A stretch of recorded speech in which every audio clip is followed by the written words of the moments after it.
आज करनाल पहुंचे हैं और आप देख सकते हैं किस तरीके से तमाम उनके साथी तमाम कार्यकर्ता जिसके देखकर उनका स्वागत करते हैं। कहना चाहेंगे आप आज? देखिए, आज सर्वप्रथम हम स्वर्गीय जयसिंह राणा जी को श्रद्धांजलि देना चाहते हैं। उनका जो एक संघर्ष रहा जीवन में, एक तपस्या रही और उनका एक अपना व्यक्तित्व रहा, पूरा प्रदेश उस उनकी कार्यशैली को आज भी याद करता है और हमारे पारिवारिक संबंध रहे और उनका हुड्डा साहब के साथ भी रहा, लेकिन मैंने भी मेरे साथ बहुत ज़्यादा उनका आखिरी के दिनों में एक लगाव रहा। जब तो आज उनके घर में एक खुशी का अवसर आया है और उसमें हम अपने बच्चों को आशीर्वाद देने के लिए अपने पहुँचे यहाँ पे। आपको पता है कल का कार्यक्रम था, लेकिन कल का कार्यक्रम पोस्टपोन हो गया था क्योंकि एक ऐसी अनटूवर्ड इंसिडेंट हो गया था लखनऊ के अंदर कि वहाँ पे कितने मेरे को जाना पड़ा था। खिलाड़ी थे दो अलग अलग। हाँ जी, हाँ। उसी संदर्भ में एक बात आपके बीच में, आज बहुत लंबी बात नहीं लेकिन आज वो आपके बीच में रखना चाहता हूँ, क्योंकि आज सुबह जो खेल मंत्री है वो गए और खेल मंत्री ने जाके कुछ भी घोषणा नहीं करी। ये सरासर अन्याय है। ये जो दोनों हमारे खिलाड़ी गए हैं, ये रोड एक्सीडेंट में नहीं गए, ये प्रैक्टिस करते हुए जर्जर खेल ढांचे की वजह से, इंफ्रास्ट्रक्चर की वजह से इन्होंने अपनी जान गंवाई है। ये आपराधिक लापरवाही सरकार की इसके लिए जिम्मेदार है और इसीलिए इससे हम संतुष्ट नहीं है जो खेल मंत्री गए हैं और कुछ नहीं कहा। और मुख्यमंत्री जी की आज कुछ अखबारों में छपी हुई है कि 5 लाख की वो आर्थिक सहायता करते हैं। पूरी तरीके से इसको मैं नकारने का काम करता हूँ। ये जो अभी तक सरकार की तरफ से इस पे जो रिस्पांस आया है, हमारी मांग है सरकार से। मैं परिवार से भी मिला, सारे इलाके वासियों से भी मिला और सबकी भावनाओं के आधार पे मैं मांगे रख रहा हूँ सरकार के सामने। सबसे पहले तो न्याय मिले दोनों परिवारों को, दोनों परिवारों की सरकार को, क्योंकि ये क्रिमिनल नेग्लिजेंस है, इसलिए दोनों परिवारों की सरकार को मदद करनी चाहिए। न्याय मिले दोनों परिवारों को, दोनों परिवारों में नौकरी दी जाए, सरकारी नौकरी परमानेंट दी जाए और दोनों परिवारों को आर्थिक सहायता दी जाए, 1 करोड़ रुपए तक की आर्थिक सहायता दी जाए। ये मेरी जो है सरकार से मांग है। दूसरी मांग है कि न्याय मिले। न्याय का दूसरा अर्थ यह है कि जो भी दोषी हों, जो अधिकारी, उनके खिलाफ कार्रवाई हो। आपराधिक लापरवाही का, क्रिमिनल नेग्लिजेंस का मुकदमा दर्ज हो। जो भी अधिकारी जिनकी जिम्मेदारी थी लेकिन जिन्होंने कार्य नहीं किया, उन अधिकारियों पे, दोषियों पे कार्रवाई हो। खास तौर पे जो एमपी कोटा, मेरा 3 साल से 18.5 लाख एमपी कोटा मेरा नहीं लगा। आज मैं पूछना चाहता हूं, हमारे देश की बास्केटबॉल टीम का हमारा खिलाड़ी चला गया क्योंकि 3 साल से इन्होंने मेरा एमपी कोटा नहीं लगवाया। कौन अधिकारी इसके पीछे दोषी हैं? उन अधिकारियों के खिलाफ जब तक कार्रवाई नहीं होगी तब तक मैं शांत बैठने वाला नहीं हूं, तब तक न्याय नहीं मिलेगा। और तीसरी हमारी मांग ये है, जो हरियाणा के खेल ढांचे को इस 11 साल की भाजपा सरकार ने बिल्कुल नष्ट कर दिया। जो हमारी पूर्ववर्ती कांग्रेस पार्टी की हुड्डा सरकार के समय 481 खेल स्टेडियम बने हरियाणा के अंदर, ग्रामीण आंचल में ब्लॉक लेवल पर और डिस्ट्रिक्ट लेवल पर राजीव गांधी खेल स्टेडियम बने, बाकी स्टेडियम अन्य 481 खेल स्टेडियम बने। इस सरकार ने 11 साल से उन खेल स्टेडियमों का कोई रखरखाव का, मेंटेनेंस का पैसा भी नहीं दिया। नया खेल स्टेडियम तो बनाया ही नहीं। और भारत सरकार की तरफ से जो खेल बजट आया, आपने देखा खेलो इंडिया का, उस खेल बजट में 3,500 करोड़ में 28 प्रदेशों में सबसे कम हरियाणा को 80 करोड़ मिला और सबसे ज्यादा गुजरात को 601 करोड़ मिला। ऐसा हरियाणा ने क्या कसूर कर रखा है कि हरियाणा खिलाड़ी मेडल सबसे ज्यादा लाएं और बजट, खेल बजट सबसे कम पाएं, जिसकी वजह से 11 साल में आज ये स्थिति बन गई। आज सारे खेल स्टेडियम जो हमारे समय बने थे, आज वो सारे खेल स्टेडियम में कोई खेलने लायक फैसिलिटी रही नहीं। और आज हमारे ऐसे होनहार अंतर्राष्ट्रीय खिलाड़ियों को अपनी जान गंवानी पड़ रही है सरकार के इस भेदभाव को देखते हुए। तो ये हमारी तीसरी मांग ये है कि सारे खेल बजट हरियाणा का तुरंत जारी किया जाए, बढ़ाया जाए और सारे खेल स्टेडियमों को तुरंत सरकार मेंटेनेंस कराए, अपकीप कराए। तीनों मांगे मैं दोबारा रिपीट करता हूं। नंबर 1, परिवारों की मदद की जाए, सरकारी नौकरी और आर्थिक मदद 1 करोड़ की परिवारों की जाए, दोनों परिवारों की। नंबर 2, जो भी दोषी अधिकारी हैं, जिन अधिकारियों ने जो पैसों पे बैठे रहे, 18.5 लाख मेरे एमपी कोटे 3 साल से बैठे रहे लेकिन नहीं लगाया, और बाकी भी दोषी अधिकारी हैं, वो सारे दोषी अधिकारियों पर, चाहे वो खेल विभाग के हों चाहे अन्य विभागों के हों, सारे दोषी अधिकारियों पर कार्रवाई की जाए, आपराधिक मुकदमा, आपराधिक लापरवाही का मुकदमा, और उसके तहत कानूनी कार्रवाई की जाए। और तीसरा, जो ये खेल नीति सरकार लेके आई है, जिसकी वजह से पिछले 11 साल में हरियाणा के सारे खेल स्टेडियमों को 1 रुपया भी बजट का नहीं दिया गया, वो खेल नीति सरकार पूर्ण विचार करते हुए पूर्ववर्ती कांग्रेस सरकार की खेल नीति को दोबारा लागू किया जाए और इन सारे स्टेडियमों में ग्रांट सरकार देने का कार्य करे। लगातार अगर बात अभय सिंह चौटाला ने कहा है कांग्रेस पर तंज करता है और कहा है कि अगर मुझे विधानसभा में जाने का मौका मिलेगा तो कांग्रेस को मैं मुर्गा बनाऊंगा। देखिए, ये तो अपना इसमें तो मैं समझता हूँ कि अब क्या जवाब दिया जाए, ये मैं समझता हूँ इस पे कोई जवाब देने की जरूरत नहीं। उनने जो कहा है वो लोग अपने आप ही समझते हैं कि वो किस बौखलाहट में बोलते हैं। लगातार क्राइम बढ़ रहा है, आज भी ग्रेनेड पकड़े गए हैं करनाल से। देखिए, वो तो क्राइम बिल्कुल आज कंट्रोल से बाहर हो गया है हरियाणा प्रदेश में।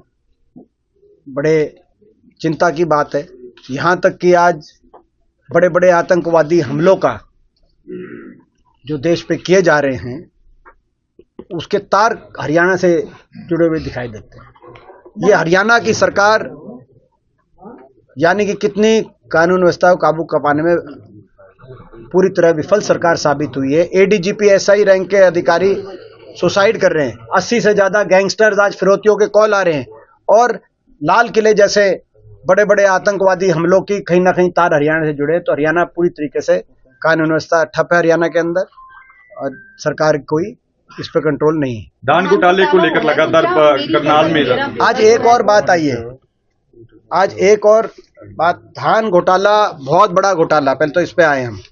धान घोटाला बहुत बड़ा घोटाला है, और इसमें पहले से हमने कहा था कि इस बार अगर आप प्रति एकड़ देखो, प्रति फार्मर देखो, क्योंकि हम जो है एक एक पूरे हरियाणा के क्षेत्र से जुड़े हुए हैं।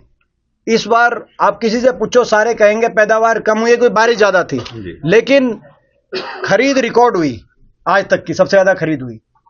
जाहिर सी बात थी, कोई भी आदमी ये समझ ले कि वो जो खरीद हुई वो कहीं ना कहीं एक घोटाले के रूप में हुई, और किसान के नाम पे, मजदूर के नाम पे, किसान और मजदूर की गाड़ी कमाई के नाम पर कौन वो ऐसे भ्रष्टाचारी थे जो बीच में खा गए, और वो कौन भ्रष्टाचारी हैं, उनके किस किस से संपर्क हैं बीजेपी के सत्तारूढ़ दल से, क्योंकि बिना सत्तारूढ़ दल के संरक्षण के इस तरह घोटाले संभव नहीं है। सत्तारूढ़ दल के कुछ लोगों के संरक्षण की वजह से खुली छूट मिल गई कि किसान के नाम के पैसे काट। और आज देखो क्या हो रहा है, जब किसान से धान लिया गया तो एमएसपी भी नहीं मिला, एमएसपी पे भी 500 तक कटा, आपने खुद देखा मंडी में, हम भी गए थे, आप भी गए थे जी। और आज आप धान का भाव चेक करो, आप जब किसान से चला गया तो आज आप देखो कहां तक पहुंच गया, 3,500। आज आप देखो, तो ये बहुत बड़ा घोटाला, और ये किसान विरोधी जो इनकी नीति नीयत है, धान घोटाला उसका एक जीता सबूत है। एक जो मामला मैं उठाऊंगा, कल सुप्रीम कोर्ट ने लताड़ा है सरकार को। आपने देखा होगा, कल सुप्रीम कोर्ट ने लताड़ा है कि बीजेपी दफ्तर बनाने के लिए जो 40 पेड़ काटे गए, बीजेपी दफ्तर बनाने के लिए 40 पेड़ काट दिए गए, और यानी कि बीजेपी अपने आप को किसी भी कानून से, किसी भी सुप्रीम कोर्ट से, किसी भी कायदे से, किसी भी पर्यावरण से बीजेपी अपने आप को इतना ऊपर मानती है। ठीक है, आज सबसे ज्यादा धन उनके पास है, अपने अंधाधुंध दफ्तर, आलीशान 5 स्टार दफ्तर बनवा रहे हैं। भ्रष्टाचार का इतना धन अर्जित कर लिया बीजेपी ने कि पैसे की तरह, पानी की तरह पैसा बहाते हैं हर चुनाव के अंदर भी। वो हम मानते हैं कि भाई इतना पैसे के मामले में बीजेपी का कोई आज के दिन मुकाबला है, वो आप और हम जानते हैं। लेकिन उसके बाद अपने आप को कानून से ऊपर मानना और दफ्तर बनवाने के लिए 40 पेड़ और सुप्रीम कोर्ट को इस पे लताड़ना, ये मैं समझता हूं कि बीजेपी सरकार के लिए शर्म से डूब के मर के जाने का ये विषय है। और इन पे जवाब देना चाहिए मुख्यमंत्री जी को, जवाब देना चाहिए खट्टर साहब को, यहाँ से एमपी हैं लोकसभा के। क्या ये इस तरह के, क्या किसी राजनीतिक दल का क्या इस तरह का आचरण होना चाहिए? अपना जो है कहते हैं पब्लिक का इतना नुकसान करे, तो बड़े दुख की बात है, हम इसकी बड़ी निंदा करते हैं। तो मेरा पोर्टल मेरा ब्यूरो को क्या मानते हैं हम? धान घोटाले की मानते हैं इसे? सम्राट राणा जो कि gold medal world shooting championship में जिनका आया है, जो करनाल से, करनाल निवासी हैं, तो उनको बहुत बहुत बधाई, शुभकामनाएं। एक बार फिर साबित कर दिया कि हरियाणा के खिलाड़ियों के अंदर कितनी प्रतिभा है। बार बार देश विदेश के हर स्तर पर तिरंगे को ऊंचा करने का काम हरियाणा खिलाड़ी करते हैं। लेकिन इसमें साथ में मैं एक और बात जोड़ूंगा, सबसे ज्यादा मेडल लाता है तो हरियाणा खिलाड़ी लाता है। 50% से ज्यादा ओलंपिक, कॉमनवेल्थ, एशियाई मेडल हरियाणा खिलाड़ी ला रहे हैं।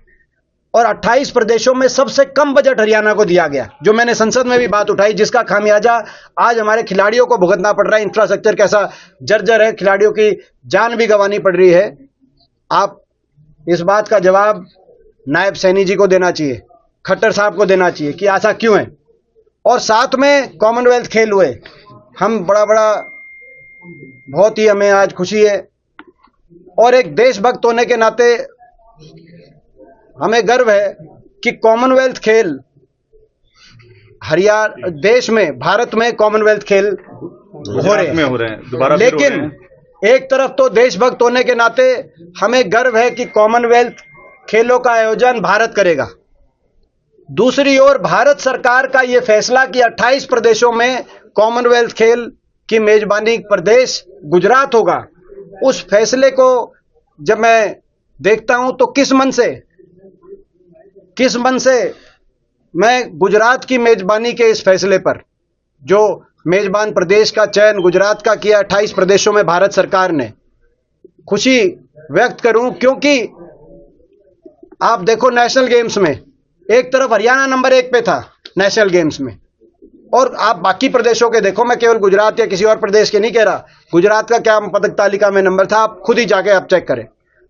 दूसरी ओर अब ये खेल बजट भी सबसे ज्यादा गुजरात में और सबसे कम हरियाणा में, और अब कॉमनवेल्थ खेल भी गुजरात में, सारा लाखों करोड़ रुपए का निवेश गुजरात में किया जाएगा।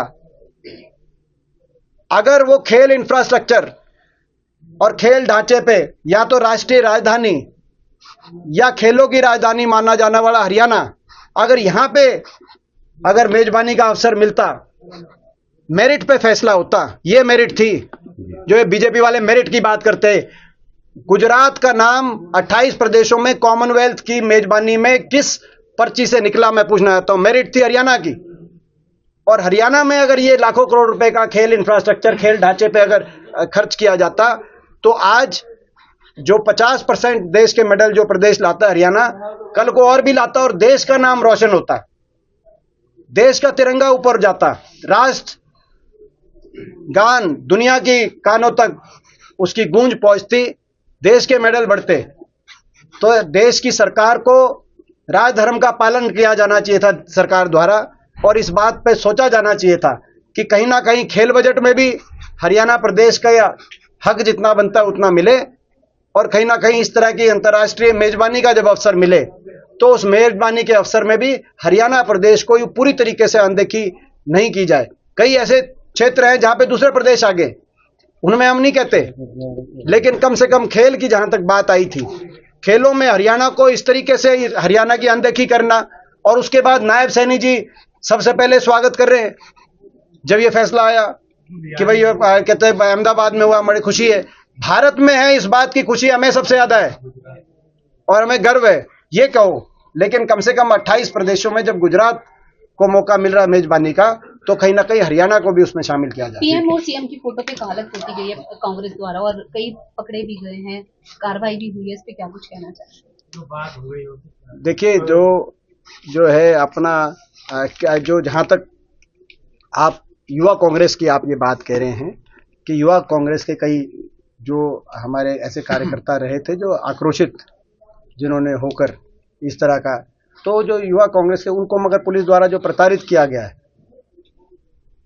मैं उस बात की निंदा करता हूं। पुलिस को इस तरह से प्रताड़ित किया जाना, लोकतंत्र के अंदर ये एक चर्चा का विषय हो सकता है कि अपना रोष किस तरह से व्यक्त किया जाए, लेकिन उसके बाद पुलिस अगर इस तरह की कोई कार्रवाई करे किसी भी राजनीतिक दल के कार्यकर्ता पे, चाहे वो कांग्रेस के, हमारे युवा कांग्रेस के कार्यकर्ताओं पे जो की गई, ऐसे में हम अपने युवा कांग्रेस के कार्यकर्ताओं के साथ हैं।